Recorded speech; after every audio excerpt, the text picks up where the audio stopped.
Tonight we debut our new series, Small Towns. It's a chance for us to share stories from your community, putting your town on the map. Tonight we focus on sturgeon spawning, an event unique not only to the country, but the entire world. In recent years, the spawning run has been growing in popularity, drawing thousands to our region for the sight.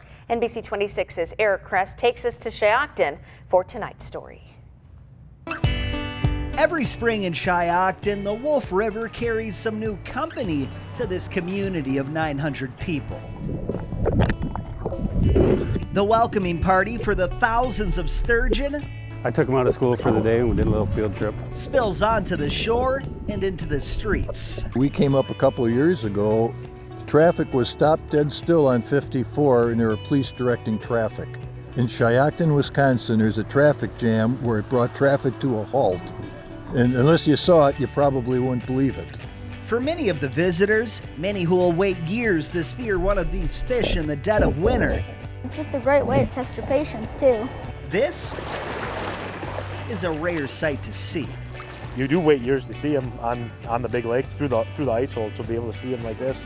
It's just neat to see. What I was surprised to learn is that this is perhaps the foremost sturgeon watching place in the United States.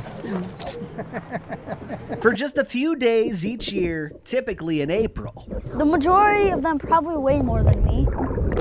you can watch something that most They kind of look like mini sharks. will never have the opportunity to see in person. Just below the surface and occasionally coming just above too. Fish, fish, fish. Right there, right there, right there. In just a handful of spots across the state, We might never get to see this again. sturgeon are making more sturgeon, contributing to a storyline you'll likely only hear about in northeast Wisconsin. See it? Yeah. They come here to lay eggs on these special banks managed just for them, leaving thousands of future stories in their wake. Or even next year, it could be down in Lake Winnebago. That's just so amazing. And with many of these sightseers knowing it could be years until they get this close to a sturgeon again, they'll have to get their fish stories straight. Some of them might not believe that I saw like 100-pound fish. In Shiocton with photographer Josh Visti, I'm Eric Kress, covering small towns for NBC 26. Now, of course, everyone and every town has a very unique story to share, and we would love to hear about one of your kind stories. Shoot us an email at smalltownstories@nbc26.com and help us tell your small town story.